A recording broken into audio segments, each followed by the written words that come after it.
Ada, kau tidak perlu tahu sayang. Ini bersangkutan dengan bisnisku, jawab Tuan Alden. Aminah melepaskan tangannya dari dasi yang dikenakan suaminya. Apa masalah apartemen yang ingin Abi dirikan? Tanya Aminah. Wanita bercadar itu sempat mendengar cerita suaminya, yang ingin mendirikan apartemen di tanah kosong yang sudah dibelinya. Begitulah, jawab Tuan Alden tampak malas membahas masalah itu. Bi, kenapa Abi tidak membangun masjid dan sarana umum di tempat itu? Alangkah baiknya kita mempersiapkan untuk akhirat juga, sahut Aminah. Dia tahu suaminya penuh ambisi, tapi dia ingin suaminya memikirkan akhirat. Dunia hanya sementara. Paling lama hanya 100 tahun hidup di dunia. Kebanyakan 60 tahun sudah tiada. Bahkan banyak yang di bawahnya. Untuk apa terus-menerus mengumpulkan dunia? Toh tidak akan ada yang dibawa mati. Semua ditinggalkan, yang akan jadi teman hanya amalan sejati. Tuan Alden terdiam, kata-kata istrinya bagaikan siraman kalbu. Nanti kupikirkan, yang jelas aku masih kesal, sahut Tuan Alden. Dia orang yang tidak bisa menolak keinginan istrinya atau nasihatnya. Aminah membuang nafas panjangnya, tidak mudah merubah sikap keras kepala dan berkuasa suaminya. Laki-laki itu memang seperti itu. Sejauh ini sudah banyak berubah semenjak ada Aminah dalam hidupnya. Mi, ayo berangkat, ajak Tuan Alden. Aminah mengangguk. Tangan kekar laki-laki parubaya itu memegang tangannya, memberikan rasa aman dan nyaman.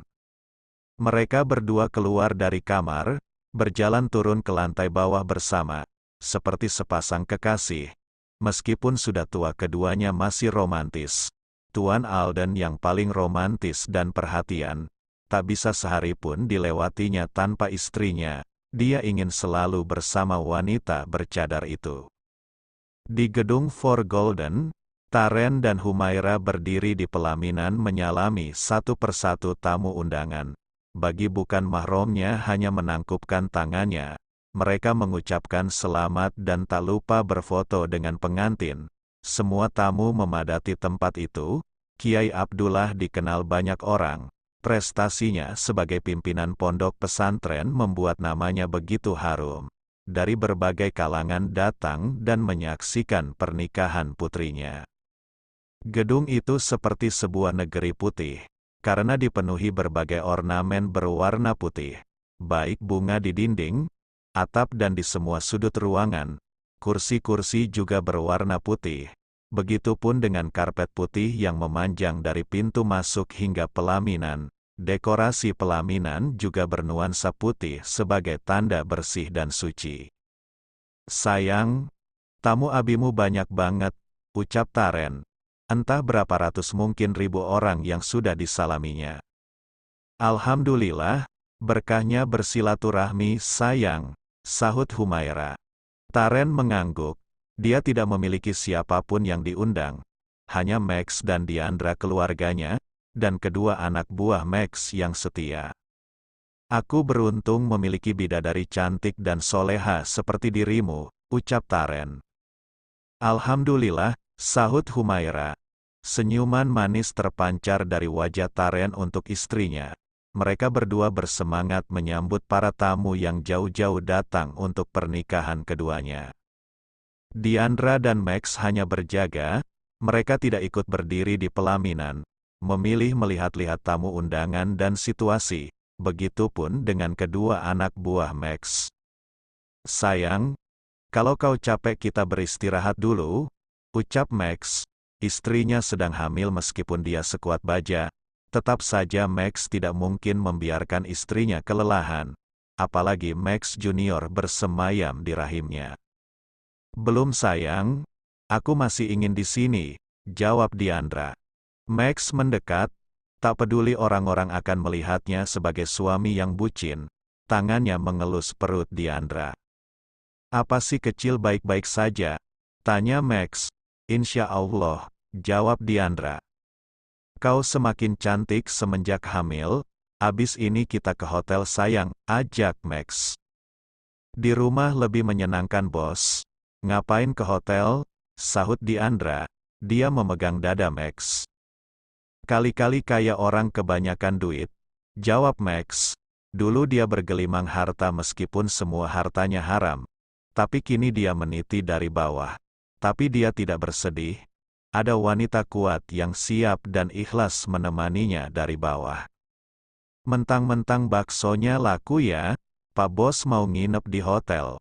Sahut Diandra. Max merangkul Diandra, wanita yang mengajarinya mencari nafkah yang halal meski tinggal di rumah bambu. Kata-kata yang selalu diingatnya. Iya dong, baksoku bukan bakso karet kayak buatan Madam Jamilah. Tentu pembeliku balik lagi, jawab Max. Diandra mencubit dada Max pelan, bukan sakit justru geli. Sayang, jangan aneh-aneh, bikin pikiranku kotor nih, ucap Max. Sayang, Madam Jamilah itu umimu. Kau harus hormat padanya. Biarpun baksonya keras tetap saja kau harus bangga.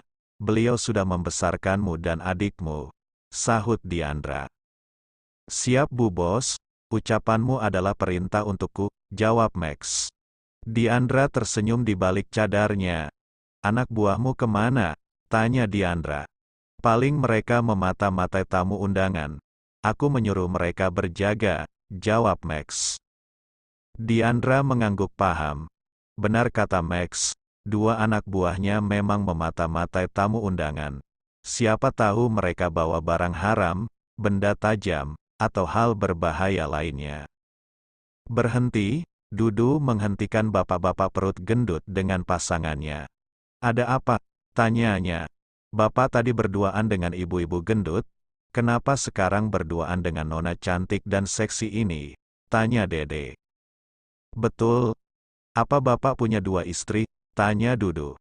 Jangan keras-keras, ini simpanan saya. Yang tadi itu istri saya, jawabnya. Mereka mengangguk paham.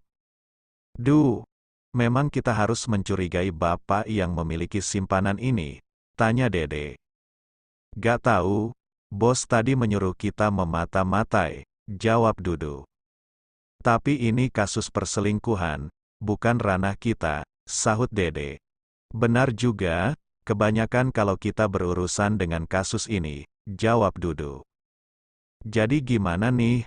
Boleh saya dan simpanan saya lewat? Tanyanya. Pak, sebaiknya jangan punya simpanan dalam bentuk manusia, sahut Dudu. Benar. Kalau bisa dalam bentuk uang dan emas, kalau begini akan menambah beban hidup Bapak. Anak dan istri jadi korban, harta Bapak berkurang dan hidup Bapak tidak tenang, tambah Dede. Selain itu simpanan Bapak kayaknya ke sini dengan seseorang. Mungkin Bapak yang ketiga, ucap Dudu. Iya. Tadi saya hitung 3 kali nona ini menggandeng laki-laki perut buncit seperti Bapak. Kita khawatir Bapak bukan yang pertama, tambah Dede. Kalian ya, mulutnya kayak netizen, ucap wanita yang mengenakan baju seksi berwarna merah menyala. Oh, jadi aku bukan sugar daddy yang pertama, kau buka cabang. Dat, aku bisa jelaskan, Dudu dan Dede bergegas kabur setelah mereka berdua bertengkar. Sementara itu, Tuan Alden dan Aminah baru sampai. Mereka berdua masuk ke dalam gedung itu. Keduanya berjalan perlahan-lahan di antara keramaian tamu undangan. Sesekali berhenti tegur sapa dengan orang yang dikenal. Aminah hanya diam dan mengangguk, sedangkan Tuan Alden mengobrol soal bisnis dengan kenalannya. Bi, aku ke sana dulu ya, ucap Aminah. Dia tahu kalau suaminya sudah mengobrol soal bisnis akan lama, sedangkan Aminah tidak merasa cocok dengan obrolan mereka. Dia memilih menepi, mencari kesibukan lain yang jauh lebih cocok untuknya. Iya Mi, tapi hati-hati ya, sahut Tuan Alden. Aminah mengangguk, dia memilih meninggalkan suaminya, membiarkan suaminya bebas bercengkrama dengan kenalannya. Masya Allah, tempat ini bersih dan indah. Aku suka dekorasi putih seperti ini, ucap Aminah. Dia juga menyukai warna putih. Itu sebabnya dia terpana melihatnya.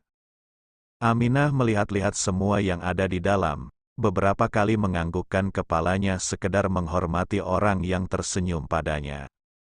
Nunggu Abi salaman sama pengantinnya, gumam Aminah. Dia harus menunggu suaminya selesai mengobrol untuk bersalaman dengan mempelai pengantin.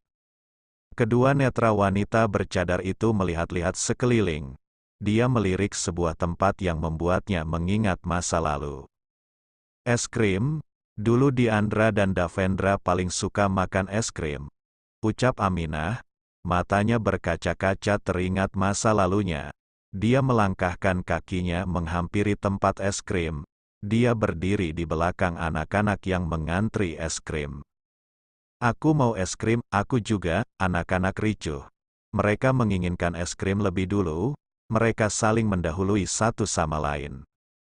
Gak boleh berantem anak-anak, ngantri satu-satu ya. Diandra menghampiri anak-anak yang ricuh. Dia mengatur anak-anak agar kembali mengantri dengan baik. Begitupun Aminah yang ikut membantu Diandra mengatur anak-anak. Makasih Bu, ucap Diandra menoleh ke arah wanita bercadar itu. Iya nak, sama-sama, sahut Aminah. Mereka berdua saling menatap, entah kenapa rasanya begitu dekat. Bahkan mata keduanya berkaca-kaca saat saling menatap, perasaan yang tidak bisa dijelaskan hanya dengan kata-kata. Siapa namamu nak? Tanya Aminah. Dia ingin mengetahui nama wanita bercadar yang memiliki mata tajam, sama seperti mata suaminya yang entah kemana, apa masih hidup atau justru sudah tiada. Bertahun-tahun lamanya dia pergi dan tak pernah kembali. Hanya kenangan yang Aminah masih simpan sampai saat ini. Bersambung, jangan lupa berikan komentar membangunnya ya. Maafkan juga jika masih banyak kekurangan dalam channel ini. Terima kasih semuanya. Love you sekebon. Semoga bisa menghibur teman-teman semua. Jangan lupa subscribe, like, dan bagi.